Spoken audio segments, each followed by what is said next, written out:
Boa tarde a todos, sejam bem-vindos, senhoras e senhores jornalistas. Vamos fazer a leitura do comunicado resultante da reunião do Comitê de Política Monetária.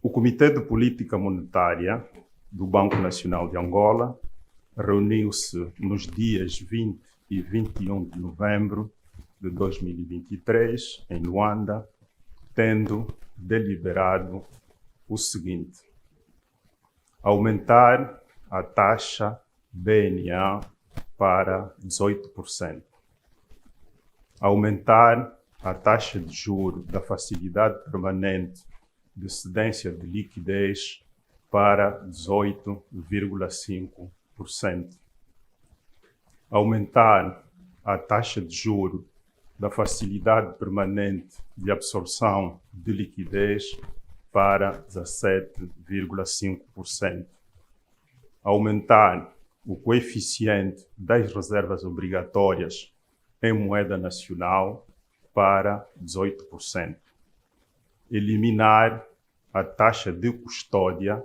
sobre o excesso de reservas livres das instituições financeiras bancárias depositadas no Banco Nacional de Angola. A decisão de aumentar as taxas de juros justifica-se pela trajetória crescente da inflação e pela perspectiva da mesma vir a comprometer o objetivo de uma taxa de inflação de um dígito no médio prazo. Tendo cumprido o objetivo de mobilização de recursos ociosos no sistema financeiro bancário para o reforço da intermediação financeira, o CPM decidiu eliminar a taxa de custódia aplicável ao excesso de reservas livres depositadas pelos bancos comerciais no Banco Nacional de Angola. No que se refere à conjuntura internacional, de acordo com o recente relatório do Fundo Monetário Internacional, as perspectivas de desaceleração da economia mundial em 2023 e 2024 permanecem, explicadas, em particular, pelo desempenho das economias avançadas e emergentes. A inflação, apesar da sua desaceleração ao longo do ano de 2023, continua alta, facto que obriga os principais bancos centrais a permanecerem cautelosos quanto à reversão da sua postura restritiva na condução da política monetária. Nos mercados das commodities, os preços médios de petróleo reduziram devido a fatores ligados ao aumento da oferta, em particular o aumento das exportações russas, assim como a expectativa de uma menor procura, resultado da manutenção de políticas monetárias restritivas pelos bancos centrais e incertezas em torno da economia russa. A nível nacional, segundo as estatísticas de preços divulgadas pelo Instituto Nacional de Estatística, a inflação mensal em outubro fixou-se em 2,15%, explicada maioritariamente pela contribuição da classe de alimentação e bebidas não alcoólicas, cuja contribuição foi de 1,42 pontos percentuais. As maiores variações de preços foram verificadas nas classes de saúde, 2,66%, transportes, 2,54%, alimentação e bebidas não alcoólicas, 2,42%, vestuário e calçado, com 2,31%. No que respeita às contribuições por produtos, 24 dos 732 produtos da matriz de índice de preços no consumidor nacional contribuíram com 1,18 pontos percentuais na inflação total, correspondendo a 54,67%, com realce para o açúcar branco granulado, 0,15 pontos percentuais, o arroz grão médio e longo, 0,24 pontos percentuais, o óleo de soja, 0,11 pontos percentuais e o carapau fresco ou congelado, com 0,07 pontos percentuais. Em termos homólogos, a taxa de inflação situou-se em 16,58%. No domínio monetário, a base monetária em moeda nacional, variável operacional da política monetária, registrou uma expansão de 2,29% em outubro. As variações acumulada e homóloga situaram-se em 16,96% e 22,52%, respectivamente. A expansão acumulada da base monetária foi impulsionada fundamentalmente pelo efeito expansionista da execução fiscal. Por seu turno, o agregado monetário M2 em moeda nacional, variável intermédia da política monetária, registrou uma expansão de 1,14% em outubro, elevando assim a expansão acumulada para 20,64% e a homóloga para 22,07%. O estoque de crédito à economia em moeda nacional registrou uma expansão de 1,43% no mês de outubro, tendo atingido 4,33 bilhões de kwanzas. Em termos acumulados, a expansão foi de 15,21% e de 2,28% comparativamente ao período homólogo. Na mesma senda, o crédito ao setor privado apresentou em outubro um aumento de 0,65%, tendo atingido um crescimento acumulado de 25,40% e de 20,50% em termos homólogos. No setor externo, o saldo superavitário da conta de bens fixou-se em 16,8 mil milhões de dólares norte-americanos nos 10 primeiros meses de 2023, contra 29,16 mil milhões de dólares norte-americanos, registrando em igual período do ano anterior, em comparação ao igual período do ano anterior, uma redução de 12 mil milhões de dólares norte-americanos, reflexo da redução das receitas de exportação em 13,92 mil milhões de dólares norte-americanos. Como consequência, a oferta de divisas no mercado cambial situou-se em 8,43 mil milhões de dólares norte-americanos, uma redução de 28,7% comparativamente ao montante transacionado no mesmo período do ano passado. No final do mês de outubro, o estoque das reservas internacionais fixou-se em 14,24 mil milhões de dólares norte-americanos, o que corresponde a um grau de cobertura de 7,58 meses de importação de bens e serviços.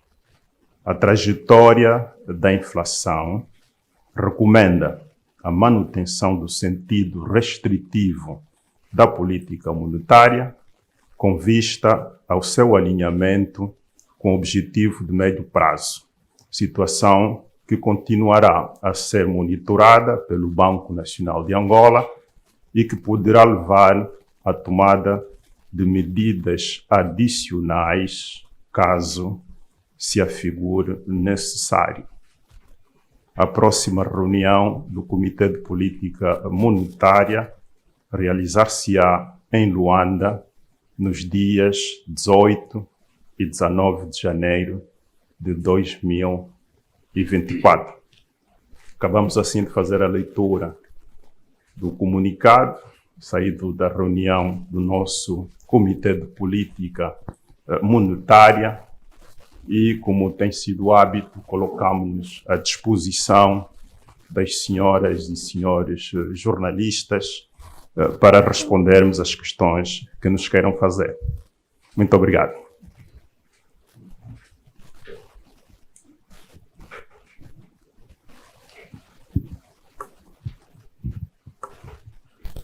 Muito boa tarde a todos.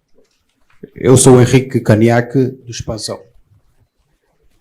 A primeira pergunta seria por que o BNA só agora decidiu aumentar as taxas diretoras em função da trajetória da inflação, já que a taxa de inflação já foi a meta do BNA 2 vezes. A primeira, quando fez uma meta de entre 11% a 12%, e depois com a meta de 12% a 14%. Uma outra questão seria, olhando para o comportamento da moeda nacional, o Kwanza, nota-se de facto que aqui uma gestão administrativa da moeda, já que a moeda nacional durante muito período estagnou-se em volta dos 825 Kwanzas por dólar. E nas últimas semanas também está praticamente parada em 827.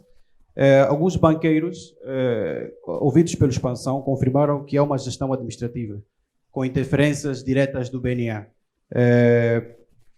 E eu gostaria de saber qual é a opinião ou o comentário do BNA quanto a este assunto, e se de facto, quando é que teremos um regime de câmbios flutuantes, de facto. Uma terceira pergunta, também o Expansão constatou que para garantir os produtos da época natalícia, não é? Foram feitos alguns leilões direcionados para grandes importadores, e esses confirmaram a Expansão que a disponibilidade dos cambiais foi feito inclusive no estrangeiro. Gostaríamos também de ter um pronunciamento do BNA quanto a este assunto. Uma última pergunta.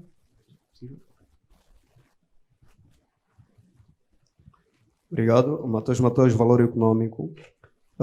Quanto às questões diretamente relacionadas à CPM, sinto-me ultrapassado pelo colega de Expansão, quase que colocou as mesmas questões, mas tenho aqui questões que também gostaríamos de ver respondidas pelo BNA. A primeira tem a ver com a situação do banco KEV, que, segundo informações que temos, foi recapitalizado pelo Grupo Carrinho. E a nossa questão é qual é a posição do BNA tendo um grupo a financiar, ou seja, com ações maioritárias em dois bancos. E a segunda questão tem a ver com a questão do aviso 5, ou do aviso de 5 de outubro de 2022, que é relacionado com o aumento de capitais. E dos dados que nós fomos levantando, demos conta que 3 bancos não fizeram este aumento. Falo do Banco da China, do VTB África e do Standard Chartered. E tivemos informações também de que deu-se uma moratória de 90 dias. O que nós gostaríamos de saber é o que é que mudou na lei, no caso aqui no BNA, uma vez que em 2019, quando isso aconteceu, os bancos MAS e o Postal foram obrigados a serem encerrados.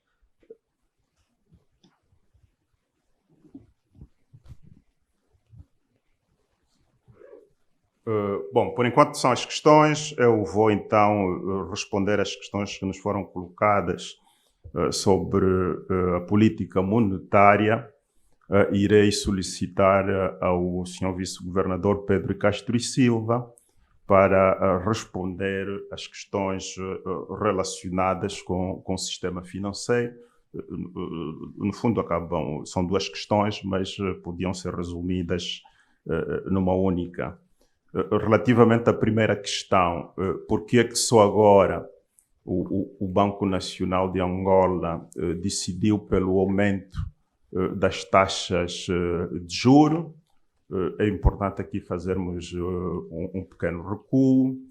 Nós vínhamos até o mês de maio com uma tendência de redução da inflação e depois, nos meses de maio e junho, aconteceu uma redução muito substancial das disponibilidades em moeda estrangeira e, consequentemente, uma depreciação da nossa moeda na ordem dos 37%. Paralelamente a isso, ocorreram vários outros fenómenos, em particular a redução dos subsídios ao preço da gasolina, razão pela qual, e em função também dos nossos modelos, nós chegamos à conclusão que tudo aquilo teria um impacto a nível da inflação durante aproximadamente 3 meses. Razão pela qual decidimos observar ou estabelecer um período de observação, fim do qual, e face à persistência do aumento dos preços na nossa economia, particularmente nos 2 últimos meses, ou 3 últimos meses, cujas taxas fixaram-se acima dos 2% ao mês, o Comitê de Política Monetária decidiu então aumentar as suas taxas, sinalizando deste modo à economia uma nova orientação para a política monetária. Relativamente à gestão administrativa, nós não temos gestão administrativa da taxa de câmbio. As operações continuam a ser realizadas na plataforma da Bloomberg. Os intervenientes são praticamente os mesmos. De um lado, as companhias petrolíferas e diamantíferas, essencialmente, e do outro lado, os bancos comerciais. Infelizmente, há um ator importante que é o Tesouro, que também fazia transações com regularidade até o mês de maio, que retirou-se do mercado. E com isso, muitos dos bancos que realizavam transações essencialmente com o Tesouro Nacional passaram a ter acesso limitado às divisas. Mas nós temos alguns bancos já com uma relação antiga com as empresas, quer do setor petrolífero, quer do setor diamantífero, que continuam a adquirir divisas. E o que nós temos estado a observar é que as divisas adquiridas ao nível do sistema, no seu todo, nos últimos meses, tendem a aumentar. Razão pela qual observa-se então, a nível do mercado formal, a estabilidade da taxa de câmbio a que se referiu, e gostaria de referir que, de facto, nós temos uma taxa de câmbio flutuante. E o exemplo disso mesmo é aquilo que aconteceu nos meses de maio e de junho.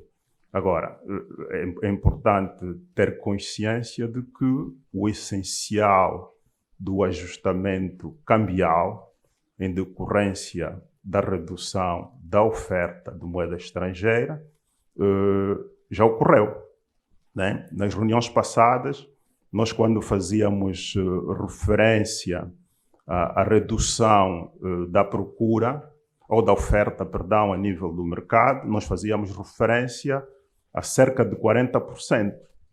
Né? Agora, com os dados mais recentes, de janeiro a outubro deste ano, se nós compararmos com aquilo que aconteceu no mesmo período do ano passado, havemos então de constatar que houve uma redução menor, o que significa que nos últimos meses nós temos estado a registrar algum aumento em termos de oferta de moeda. Mas é óbvio, e reforço aqui, que na perspectiva dos bancos comerciais vão ouvir opiniões contraditórias, né? Porque há uns que, em função da relação tradicional, relação de confiança que já tinham com as companhias petrolíferas e diamantíferas, continuam a adquirir divisas em montantes relativamente altos, e há outros que, infelizmente, compram montantes muito mais reduzidos.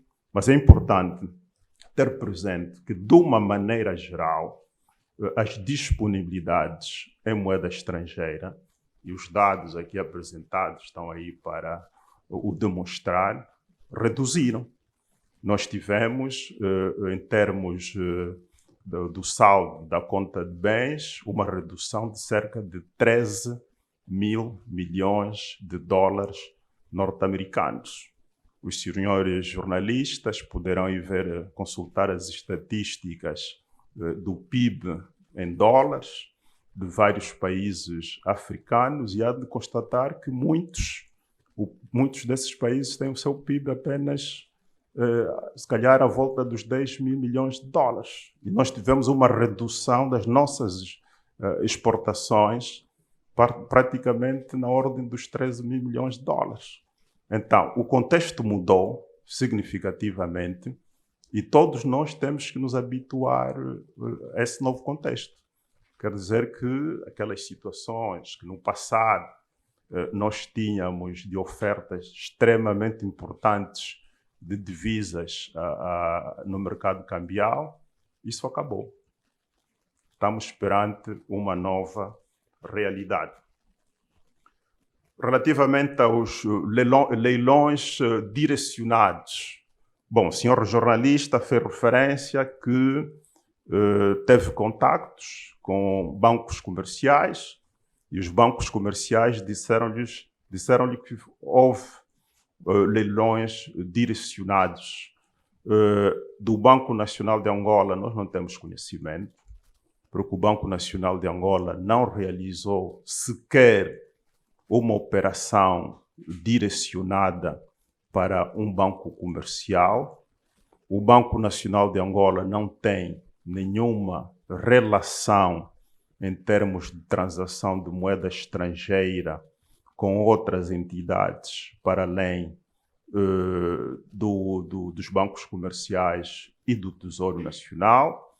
E aqui o que eu vos posso garantir categoricamente é que do lado do Banco Nacional de Angola não houve nenhuma venda direcionada a quem quer que seja. Não houve. As únicas vendas que nós fizemos foram as vendas de 100 milhões de dólares, né? Mas isso foi uma venda que efetuamos a todos os bancos comerciais. E esse é o princípio. Quando nós temos divisas, quando há necessidade de intervenção no mercado, nós primeiro comunicamos o mercado, realizamos a venda e depois comunicamos também o resultado das vendas. Repito mais uma vez, e que fique bem claro, que o BNA não realizou qualquer leilão direcionado.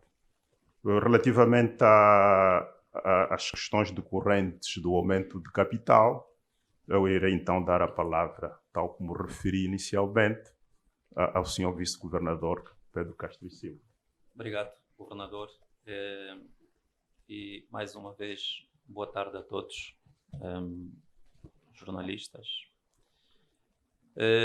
As duas questões que foram colocadas foram à volta do aumento de capital social mínimo dos bancos comerciais.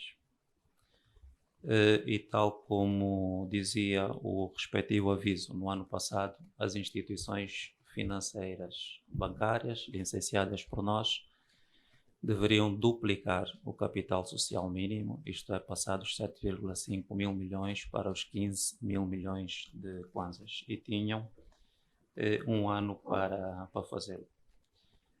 Das 23 instituições licenciadas por nós, 20 fizeram o aumento de capital social mínimo. E depois temos o caso das 3 instituições que foram aqui referidas, que por razões diferentes não concretizaram esse aumento de capital. Uma das instituições, por razões óbvias ligadas às consequências que advêm de sanções impostas por autoridades de outros países e que dificultam o fluxo de capitais necessários para fazer esse aumento de capital. E por isso mesmo estamos a trabalhar com esta instituição para vermos uma solução.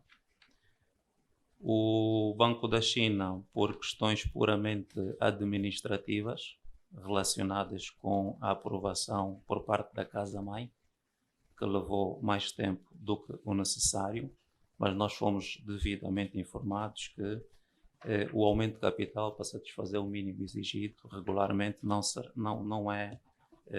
uma questão. Portanto, será também feito. E o Standard Chartered, que é um banco que foi adquirido, como é público, por um banco nigeriano, o Access Bank, que também adquiriu outro banco na praça. E nós estamos a trabalhar com esse banco para saber qual vai ser o desfecho em termos das 2 instituições que adquiriram, que certamente, quando se olha para as 2 juntas, ultrapassam inclusive o nível de capital social mínimo. Foi colocada a questão sobre o Banco KEV e a sua recapitalização. A recapitalização do Banco KEV não foi feita de forma direta pelo grupo empresarial a que se referiu, e por esta razão nós também estamos a analisar esse dossiê profundamente e brevemente teremos uma posição com relação à forma que foi utilizada para fazer o aumento de capital social mínimo do Banco KEV. Obrigado. Obrigado, Vice.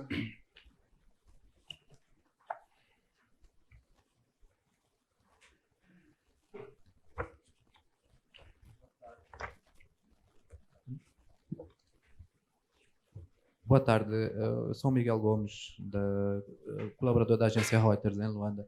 E peço desculpa, mas voltaria a insistir na questão da gestão da taxa de câmbio. Se nós olharmos para o gráfico, ela está estacionada há 3 meses praticamente no mesmo sítio. Isso, algumas pessoas perguntam-me até, mas o que é que se passa na Reuters? O que é que se passa? Vocês dizem que tem um câmbio flutuante, mas olhando para o gráfico, estacionou há 3 meses. Isso é difícil ser considerado um câmbio flutuante, pelo menos pelo que me dizem. Nesse sentido, por que é que tem aumentado a diferença entre o dólar transacionado ou a moeda externa transacionada no mercado formal e informal? Penso que na semana passada a diferença já tinha ultrapassado os 30%. Obrigado.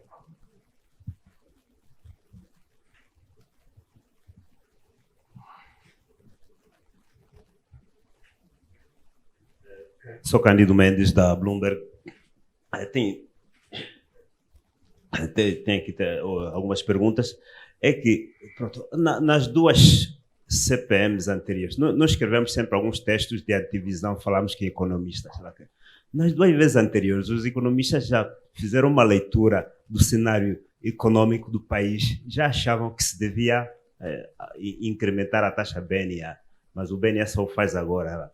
E eu, na mesma, apesar de já ter respondido, vou perguntar por que mudou de posição em relação às vezes anteriores. E se este incremento marca um início, né, de subidas da taxa BNA. E a questão do colega o Miguel Gomes, que me antecedeu, o outro também eu devo insistir. Para além de o gráfico não se mexer, termos simples, há banqueiros que nós contactamos, eles dizem, mesmo no terminal eletrônico, os bancos não conseguem fazer a licitação acima de uma banda, uma determinada banda, eles não sabem qual é. o sistema não aceita. Então eles ficam impedidos de fazer os bids que eles queiram. A outra pergunta é sobre a inflação. Eu não sei se o BNA, nós já vimos no OGE, mas queríamos se o BNA pudesse reafirmar qual é a nova meta de inflação deste ano e do próximo ano, 2024. E saltei uma pergunta, era sobre o FMI, com quem tínhamos conversado. Ele recomendava o BNA a permitir que a moeda flutuasse livremente. O que é que quer dizer? O que é que vem dizer sobre isso? Obrigado. Se calhar, relativamente a essa questão, permitir que a moeda flutue livremente e não querendo ser repetitivo, o que eu gostaria de lhe dizer é que isso é permitido, né? Agora, se calhar, também é importante referir que os mercados regem-se por regras, né? E a qualidade das instituições participantes, né? A nossa intervenção, nós naturalmente temos visualização sobre tudo quanto vai ocorrendo a nível do mercado cambial, e a nossa intervenção ocorre quando constatamos que há violação das regras estabelecidas e que são do conhecimento de todos os participantes. Por exemplo, nós constatamos que havia atitudes ou comportamentos que eram reprováveis porque inexplicáveis na nossa perspectiva, quando uma instituição, no espaço de menos de 3 minutos, faz lances ou bids com 3 taxas que saem totalmente daquilo que é normal. E, obviamente, aí a intervenção do Banco Nacional de Angola para chamar essa instituição à razão. O Banco Nacional de Angola também intervém quando há um negócio fechado entre duas instituições, porque antes do negócio fechar, os intervenientes não têm a percepção de com quem é que está a transacionar, e surpreende-nos às vezes quando os negócios são fechados e uma das partes, de maneira unilateral, entende que não deve dar sequência ao negócio. Para nós também isso é uma das violações das regras do mercado. E aí também nós temos estado a atuar.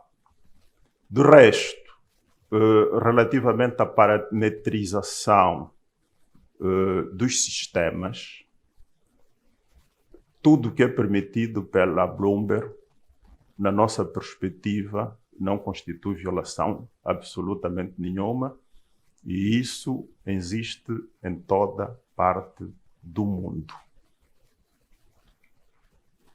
Por que é que... e já para complementar isso, a questão do diferencial. Bom, o diferencial, o que ocorre no mercado informal é essencialmente transações para a compra e venda de moeda manual, notas, né? Diferente daquilo que ocorre a nível do mercado formal. E é óbvio que, havendo a possibilidade de transações serem realizadas ao nível do mercado formal, há escassez de notas, né? Há claramente escassez de notas. Até porque a importação de notas por parte dos bancos comerciais tende a reduzir cada vez mais. Agora, ainda há notas que vão aparecendo a nível do mercado informal. Isso tem várias origens, né? Incluindo, nós sabemos que ainda há cidadãos que oferem salários em moeda estrangeira.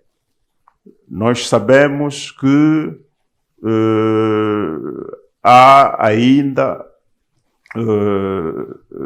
operações ou transações que são realizadas em moeda estrangeira e que podem eventualmente gerar algumas divisas. Sabemos também que há operadores econômicos que muitas das vezes têm depósitos no estrangeiro e para fazerem face às suas necessidades em moeda nacional também recorrem à desmobilização desses depósitos para poderem realizar transações. Mas em todo caso, o certo é que da mesma maneira que há uma redução muito substancial das disponibilidades de moeda estrangeira no mercado formal, também há menos moeda a ser transacionada no mercado informal. Daí o aumento do diferencial. Avançaram aí um diferencial, mas da informação que nós temos é que isso também oscila, né? Há momentos que está muito alto e há outros que está um pouco mais baixo. Por que a decisão só foi tomada agora? Bom, nós, a nível da política monetária, e mesmo para nós tomarmos aquelas decisões que foram tomadas hoje, nós temos que ponderar. Temos que olhar para aquilo que vai acontecendo a nível dos diversos setores da atividade econômica. Temos que olhar também para as consequências. E é sempre melhor, antes de serem tomadas medidas de política monetária, olhar, ponderar e depois decidir. Nós entendemos que, em função daquilo que eu já expliquei, nós não tínhamos uma ideia clara sobre aquilo que poderia ser a trajetória dos preços. A perspectiva é que, faça um choque que ocorreu, o impacto a nível dos preços seria algo transitório. E nós dissemos que a nossa perspectiva é que isso duraria no máximo 3 meses.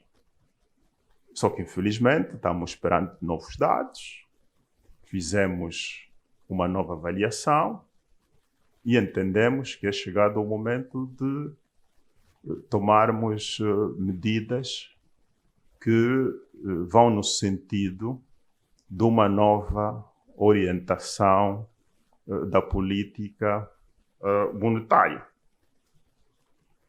Relativamente à previsão de inflação para 2023, nós, infelizmente, em função de tudo quanto já foi dito, estamos a prever uma inflação em torno dos 19,5% para 2023.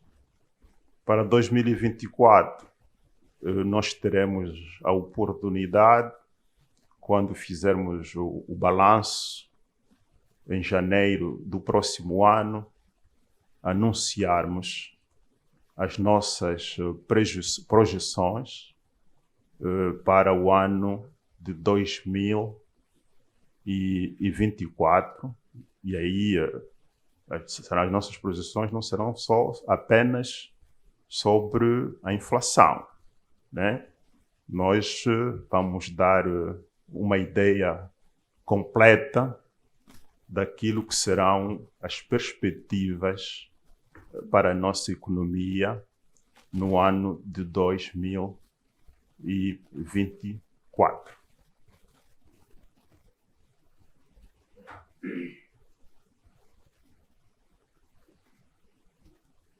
Pedro Peterson, Jornal de Angola.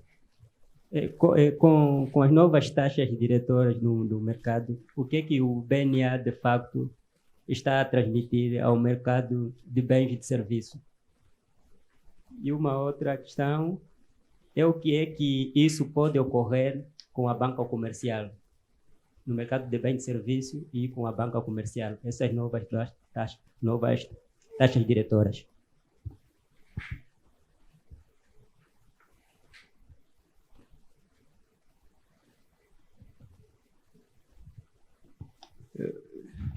Tem só mais uma questão aqui. É a questão do novo aviso que o BNA publicou sobre a cobrança de 10% do valor de transferências divisíveis corrente. Isto não pode ser entendido como uma barreira aqui a questão da circulação de cambiais, conforme o FMI defende. Essa medida foi reforçada recentemente também pelo Ministério das Finanças e gostaríamos de ter um pronunciamento do BNA. Ainda nessa questão do FMI, já que o FMI disse que o BNA deve se preparar para encerrar bancos problemáticos, e eu gostaria também de saber como está a questão do Banco Econômico, uma vez que até agora não temos acesso ao relatório e contas e não se sabe efetivamente como é que está o processo do Banco Econômico. Obrigado. Bom, nós às vezes fazemos afirmações categóricas, mas infelizmente nós somos surpreendidos, né? Porque nós aqui do lado do Banco Nacional de Angola, nós não publicamos nenhum aviso relativo ao aumento, ou quer que seja, que esteja relacionado com transferências correntes. Não houve nada aqui do lado do Banco Nacional de Angola.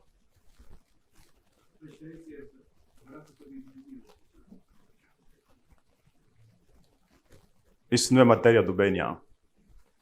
E não houve nenhuma publicação do lado do Banco Nacional de Angola. Ok?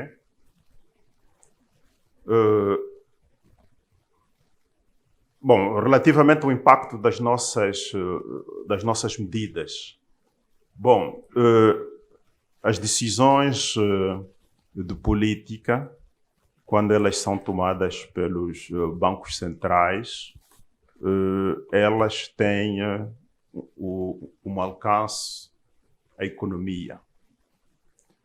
Mas isso não se faz de maneira direta. Isso faz-se de maneira indireta. No caso específico, nós, com essas decisões, pretendemos alterar o que vai acontecendo a nível do mercado monetário interbancário. É uma sinalização clara que o Banco Nacional de Angola faz ao mercado de uma maneira geral, mas em particular aos bancos comerciais sobre o novo rumo da política monetária. Naturalmente, o que diz respeito aos bens e serviços, todos nós temos conhecimento, que é um conjunto de medidas que estão a ser tomadas pelo Executivo, no sentido de permitir o aumento da oferta de bens, quer seja essencialmente de produção local, mas também temos conhecimento da redução do IVA. E isso também poderá ter implicações a nível dos bens importados e, essencialmente, os bens de consumo essencial. Porque nós aqui, a nível do Banco Nacional de Angola, e por isso é que nós também tomamos medidas no passado, relativamente no âmbito do aviso 10, com vista a incentivar a produção nacional, porque nós, do lado do Banco Nacional de Angola, interessa-nos que haja cada vez mais um aumento substancial da oferta de bens de consumo essencial às populações, que na nossa perspectiva não são muitos. Na nossa perspectiva é uma meia dúzia de produtos. Se nós olharmos para as notas de imprensa que são divulgadas mensalmente pelo Instituto Nacional de Estatística, haveremos de constatar que, no fundo, a nossa inflação acaba por ser impactada essencialmente por alguns produtos e particularmente produtos da classe de alimentação e bebidas não alcoólicas. Aliás, os últimos dados mostram que a contribuição da classe de alimentação e bebidas não alcoólicas no IPC tem estado aí à volta dos 65%. Quer dizer que se nós conseguirmos atenuar a pressão sobre os preços, particularmente sobre os bens de consumo essencial das populações, aí sim nós teremos melhores condições para podermos então voltar àquela trajetória que nós tínhamos até o mês de maio e que era no sentido da desaceleração do ritmo de crescimento dos preços. Bom, então, não havendo mais... havia mais uma sobre... peço desculpa. Havia mais sobre a banca comercial.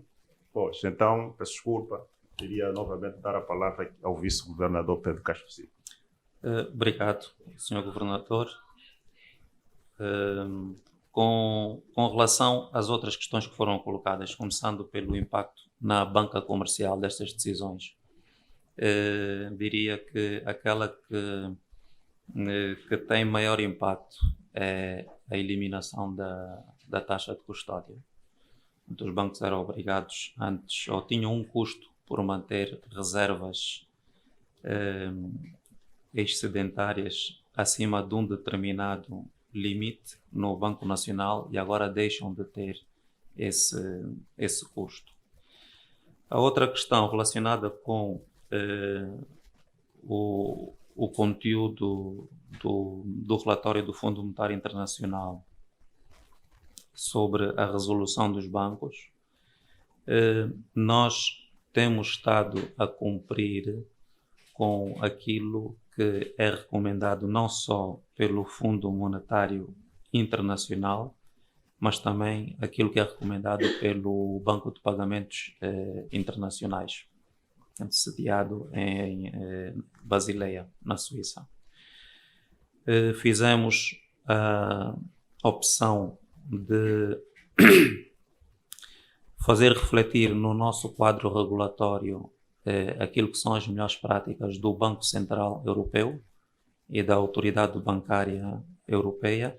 Nós convergimos totalmente a nossa regulamentação ao espaço da zona euro para reconhecermos que são as melhores práticas existentes no mercado financeiro internacional. Com relação àquilo que nos recomenda o Fundo Monetário Internacional, para além da convergência que nós já fizemos, vamos ainda adotar um novo quadro regulatório sobre o regime de resolução das instituições bancárias. E é aqui que se insere a questão do surgimento de um fundo de resolução e da reforma do Fundo de Garantia de Depósitos. No fundo, para além de todos aqueles instrumentos que o BNA já tem em sua posse, de apoio e resolução das instituições, passamos a ter também um fundo de resolução e um quadro regulatório abrangente também sobre o regime de resolução. Para terminar, relativamente à questão que foi colocada sobre o Banco Económico, nós, no princípio deste processo e ao longo do programa que tivemos com o Fundo Monetário Internacional foram identificadas 3 instituições que mereciam especial atenção do regulador: o BCI, o BPC e o Banco Econômico. No caso do BCI, também é sabido que foi privatizado, portanto, deixou de ser um banco que precisa de acompanhamento, de maior acompanhamento do Banco Nacional de Angola. O BPC está também na fase final do seu plano de recuperação, tendo também bons resultados. E resta-nos agora o Banco Econômico, que tinha uma situação diferente dessas 2 instituições, e porque também as medidas para resolver a situação do Banco Econômico, elas levam mais tempo a serem bem sucedidas. Por isso é que ainda não se insere no mesmo grupo em questão o BPC e o Banco do Comércio e Indústria. Ok, muito bem. Obrigado por terem vindo e continuação de bom trabalho.